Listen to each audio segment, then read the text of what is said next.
అంటే భూమి అంటే తల్లిదండ్రితో ఎంత మమకారం పెంచుకుంటామో భూమితో కూడా అంతే మమకారం పెంచుకుంటాం. తరతరాలుగా భూమిని కాపాడి ఎన్ని కష్టాలున్నా ఓర్చుకొని పిల్లలకు అందించాలనే ఆలోచన చేస్తున్న సందర్భంలో నిన్న మిమ్మల్ని అరెస్ట్ చేశారని నాకు శుభప్రద నా దగ్గరికి వచ్చి చెప్పినప్పుడు చాలా బాధ అనిపించింది. ఏం తప్పు చేసిండ్రు, ఏం కర్మాని వాళ్ళకి అరెస్ట్ చేయాలా అని చెప్పేసి అప్పుడే మాట్లాడి ఎస్పీ గారితో మాట్లాడి నాగేందర్ గారితో మాట్లాడి ఆనంద్ గారు అప్పటికే బయలుదేరిందని తెలిసిన తర్వాత కొంత మీకు ధైర్యం ఇస్తారు అక్కడికి వచ్చిన్నారనే ధైర్యంతో ఉన్నాము. కానీ ఒకటి మాత్రం మీకు అందరికి నేను మనవి చేస్తూ ఉన్నాను, ఈరోజు మీ భూమి పోతుందని మీరెంత బాధపడతా ఉన్నారు. కేసీఆర్ గారు కూడా కేటీఆర్ గారు కూడా అదే నిన్న ఫోన్ చేసి అక్క మీరు ఒక్కసారి వాళ్ళకి పోయి ధైర్యం చెప్పిరండి, లేకపోతే చెట్టుకోరు పుట్టుకోరు అయిపోతారు. ఈ ప్రభుత్వం విడదీసి పాలించాలనే ప్రయత్నం చేస్తూ ఉంది. ప్రభుత్వము విడదీసి పాలించాలనే ప్రయత్నం చేస్తూ ఉంది. ఇష్టం వచ్చినట్టు అలైన్మెంట్ మార్చి రైతుల భూములు గుంజుకోవాలని ఒకటే ఈ ప్రభుత్వం పనిచేస్తుంది. దయచేసి మీరు కూడా వెళ్ళి రైతులకు ధైర్యం ఇవ్వండి, మనం ఉన్నాము, మన పార్టీ ఉంది, ఎంతవరకైనా వాళ్ళెంట మనం ఉంటామని ధైర్యం ఇవ్వండి అని చెప్పారు. మీకు అందరికి ఒకటే మనవి చేస్తున్నా, ఇప్పటివరకు ఎవరంతల వాళ్ళు ఇంతవరకు నడిపించున్నారు. కానీ ఇప్పుడు నా విజ్ఞప్తి ఏంటంటే మీరందరూ కూడా ఒక జేఏసీ ఏర్పాటు చేసుకోండి. పూడూరులో ఉన్నారు, నవాపేటలో ఉన్నారు, మన మోమిన్పేటలో ఉన్నారు, అందరు రైతులు కూడా కలిసి ఒక జేఏసీ లాగా ఏర్పాటు చేసుకొని మీ అందరు అందులో ఉండేటట్టు చూసుకోండి.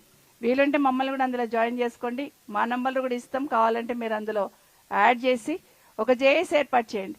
మా నాయకత్వంలో మీరు పనిచేయడం కాదు, మీ నాయకత్వంలో మేము పనిచేస్తాం, మీ వెనుక మేము నడుస్తాం. అయితే లగచెల్ల ఎందుకు చెప్తున్నాం, ఎప్పుడంటే లగచెల్లలో భూమి తీసుకున్నప్పుడు రేవంత్ రెడ్డి గారు సొంత నియోజకవర్గం ముఖ్యమంత్రి, లగచెల్లలో భూమి తీసుకున్నప్పుడు అక్కడున్న రైతులు అసలు ఎట్టి పరిస్థితులలో కాంప్రమైజ్ కాలేదు. రైతన్నలందరూ కూడా గట్టిగా ఫైట్ చేసిండ్రు, అరెస్ట్ చేసి జైలుకు పంపించిండ్రు. జైలుకు పంపిస్తే కూడా ఆ రోజు ఉంది, కానీ ఇది దాని మైక్ కాదనుకుంటా, అవునా, బ్యాటరీ వీక్ అయిందా? సో ఏదైనా కూడా అక్కడనే పెట్టమ్మా, అక్కడనే రైట్ అమ్మా, థ్యాంక్ యూ. సరే ఏదైనా కూడా ఆ రోజు లగచెల్లెల వాళ్ళు ఫైట్ చేసిండ్రంటే రైతులందరిని అరెస్ట్ చేసి జైలు పంపిస్తే వాళ్ళ ఇంట్లో నా ఆడవాళ్ళు ఊరుకోలే. మా రైతులని, మా తండ్రిని అరెస్ట్ చేసిన బిడ్డలు రోడ్ మీదకి వచ్చిన్నారు, మా భర్తను అరెస్ట్ చేసిన భార్యలు రోడ్ మీదకి వచ్చిన్నారు, మా కొడుకుని అరెస్ట్ చేసిన తల్లి రోడ్ మీదకి వచ్చింది. వచ్చి ఎట్టి పరిస్థితులలో మా భూములు ఇయ్యం, మా ప్రాణాలు కావాలంటే తీసుకోండి, కానీ మా భూములు మాత్రం మేము ఇయ్యమని చెప్పి పెద్ద పోరాటం చేస్తున్నారు. దేశంలోనే ఎవరు కూడా అంత గట్టిగా నిలబడి ఉంటారు. ఎంతమంది ఇబ్బంది పెట్టినా ఇండ్లలోకి వచ్చి పోలీస్ డిపార్ట్మెంట్ సంబంధించిన పోలీస్ సోదరులందరూ ఇండ్లలోకి వచ్చి ఇబ్బంది పెట్టినా కూడా అక్కడున్న మా మహిళా సోదరిమణులు వెనుకడుగు వేయకుండా ఢిల్లీ దాకా వచ్చి అక్కడ కూడా కంప్లైంట్ ఇచ్చి మా భూములు మేము ఎట్టి పరిస్థితుల్లో ఇవ్వము అని గట్టిగా ఫైట్ చేసినారు. కాబట్టి లగచెల్లని గుర్తు చేస్తున్నాం.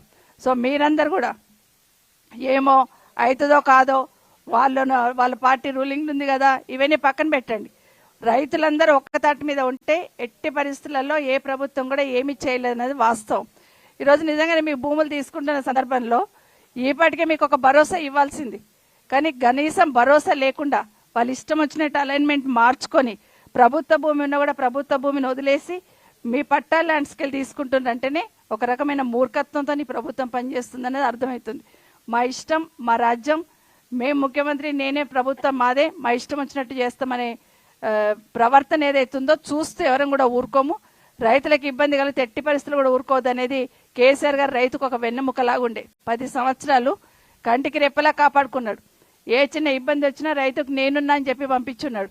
ఒకసారి ఇట్లాగే మీకు అందరికి తెలుసలేదో, మరపల్లిలో వడగండ్లు పడ్డాయి, బాగా వడగండ్లు పడి వర్షం వచ్చి బాగా పంటలు నష్టమైతే నేను ఢిల్లీకి ఏదో పని మీద పోతే రాత్రి 11:30 ఫోన్ చేశారు, 7న ఉమ్మంటే ఢిల్లీలో అంటే, అయితే నువ్వు ఢిల్లీకి అర్జెంట్ వచ్చేసాయి, రాత్రి 2 గంటలకు టికెట్ బుక్ చేసి నువ్వు వచ్చాయి, పొద్దున లేవంగానే నువ్వు నిరంజన్ రెడ్డి మరపల్లి పోయి రైతులను చూసిరండి, పంటలు నష్టపోయిన వాళ్ళకు ధైర్యం ఇచ్చిరండి అని చెప్పాడు. అట్లా ఉండాలి ముఖ్యమంత్రి అంటే.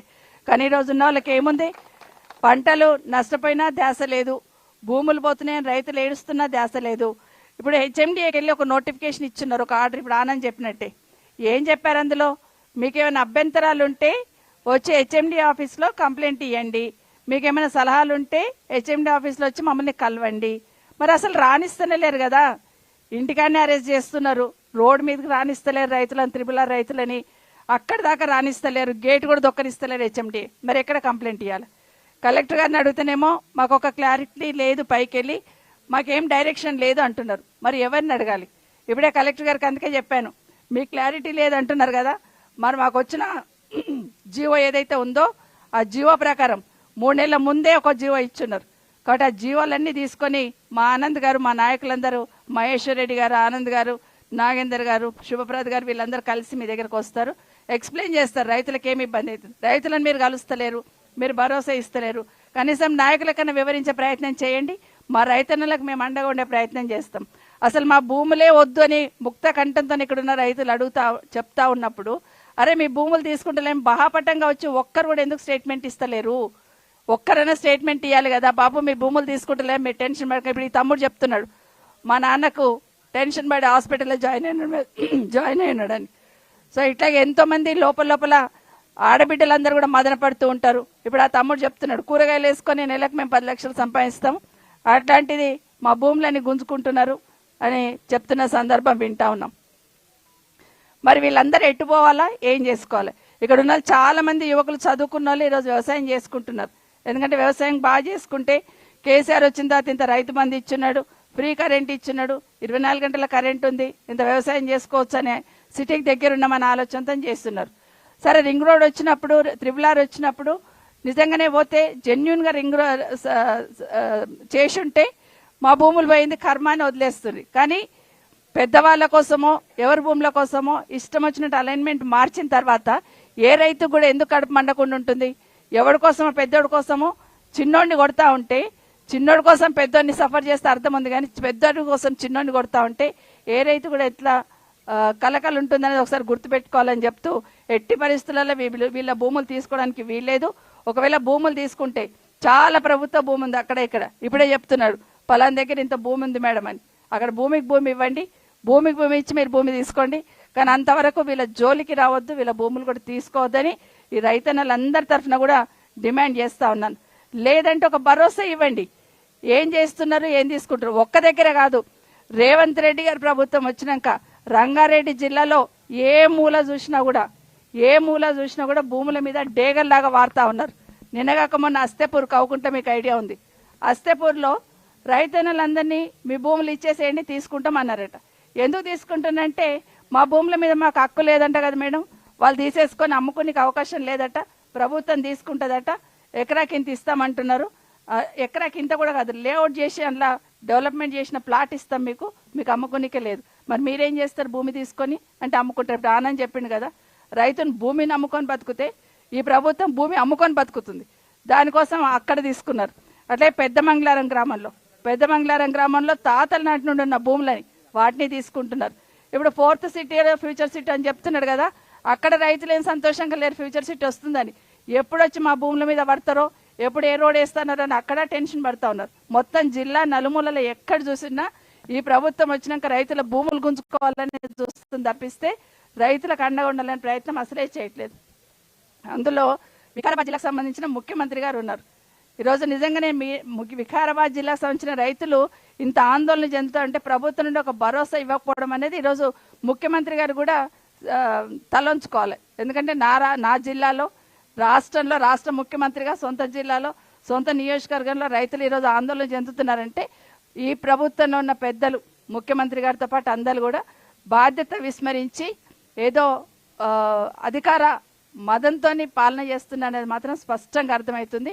మా రైతన్నలందరికీ కోరుతా ఉన్నాను, మీకు అందరికి నా విజ్ఞప్తి ఒకటే, అర్ధరాత్రి మీకు సమస్య ఉందన్న ఇక్కడ ఉన్న వాళ్ళందరం మీతో ఉంటాం. నా నంబర్ అయితే నేను ఓపెన్గా ఇస్తా, నోట్ చేసుకోండి. ఆనంద్ కూడా నంబర్ ఇస్తాడు, మీకు నోట్ చేసుకోండి. మీకు ఏదైనా చిన్న ఇబ్బంది ఉండి, పోలీస్ డిపార్ట్మెంట్ ఏదైనా ఇబ్బంది పెడుతున్నారు, ఎవరైనా అధికారులు వచ్చి మమ్మల్ని కొలుస్తున్నారు, భూమి లాగి పడేస్తున్నారు మేడం అంటే ఒక చిన్న మెసేజ్ పాస్ చేసినా నేను రావడానికి ఆలస్యం అవుతుంది, కానీ వీళ్ళు కూతవేట్లో ఉంటారు, పరిగెత్తుకొస్తారు మీ దగ్గరికి. ఖచ్చితంగా మీకు అండగా ఉండి మీకు న్యాయం జరిగేంత వరకు బీఆర్ఎస్ పార్టీ మీకు వెనకాల ఉంటుంది. ఇంకొక మాట కూడా చెప్తున్నాను, సరే ఏదున్నా మాకు అధికారం ఉంది కదా అని జబర్దస్త్ చేసి గుంజుకునే ప్రయత్నం చేస్తూ ఉంటారు, కానీ లీగల్గా ఫైట్ చేద్దాం. ఇప్పుడు శుభప్రద్ చెప్పిండు, లీగల్గా ఎందుకు మార్చాల్సి వచ్చింది అనేది ఖచ్చితంగా న్యాయస్థానంలోనే చెప్పాలి. ముందున్న అలైన్మెంట్కి ఇప్పుడు ఎందుకు మార్చున్నారు, ఏం కారణం ఉంది, ఎప్పుడు మారుస్తామంటే అలైన్మెంట్ చేసిన తర్వాత ఇది సెంట్రల్ గవర్నమెంట్ చేసిన అలైన్మెంట్ ఉంటుంది. జనరల్గా రోడ్ వేస్తామన్నప్పుడు సెంట్రల్ గవర్నమెంట్ అలైన్మెంట్ చేసినప్పుడు రాష్ట్ర ప్రభుత్వం ఏం చేస్తుందంటే ఇట్లా ఇబ్బందులు ఉన్నప్పుడు ఇగో ఇక్కడ ఇంతమంది 150 మంది రైతులు ఎఫెక్ట్ అవుతా ఉన్నారు, ఈ పక్కకెళ్ళి తీసుకుంటే మొత్తం గవర్నమెంట్ ల్యాండ్ ఉంది, ఇట్లకెళ్ళి తీసుకోండి అని సలహా ఇస్తుంది ప్రభుత్వం. అట్లాంటివి చేయాల్సిన అవసరం ఉంది. మరొకసారి మా నల్లందరికీ నేను రిక్వెస్ట్ చేసేదంటే మరొక్కసారి సెంట్రల్ మినిస్టర్స్ ఇద్దరు ఉన్నారు, ఒక్కసారి పోయి కలవండి. ఎందుకంటే ప్రభుత్వం అనుకుంటే మార్చడానికి అవకాశం ఉంది, పక్కన గవర్నమెంట్ ల్యాండ్కి వెళ్ళిపోవడానికి అవకాశం ఉంది. మీరు ఇన్వాల్వ్ కండి అని సెంట్రల్ మినిస్టర్స్ కూడా ఒకసారి అడగండి. అదేవిధంగా కలెక్టర్ దగ్గర కానీ కమిషనర్ దగ్గర కానీ ఆనంద్ గారి ఆధ్వర్యంలో అందరూ కూడా వచ్చి మీతో పాటు హెచ్ఎండిఏ కమిషనర్ని కానీ కలెక్టర్ని కానీ కలవడానికి ఆనంద్ గారు మహేశ్వర్ రెడ్డి గారు అందరు కూడా వాళ్ళ ఆధ్వర్యంలో పోయి కలిసి డీటెయిల్స్ తీసుకుంటాం. ఎట్లా తీసుకుంటుండో ఎందుకు మార్చిండని మీ తరఫున అడగడానికి వీళ్ళు మీ ముందుంటారు. ఖచ్చితంగా మీరు ధైర్యంగా ఉండండి, ధైర్యం కోల్పోవద్దు. ఎందుకంటే ఉండి కొట్లాడదాం, మీతో పాటు మేము ఉంటామని మరొకసారి చెప్తున్నా. మరొకసారి మీకు అందరికీ కూడా మా రైతన్నలందరికీ మా సోదరులకందరికీ ధైర్యంగా ఉండండి అని మీకు అందరికీ మనవి చేస్తూ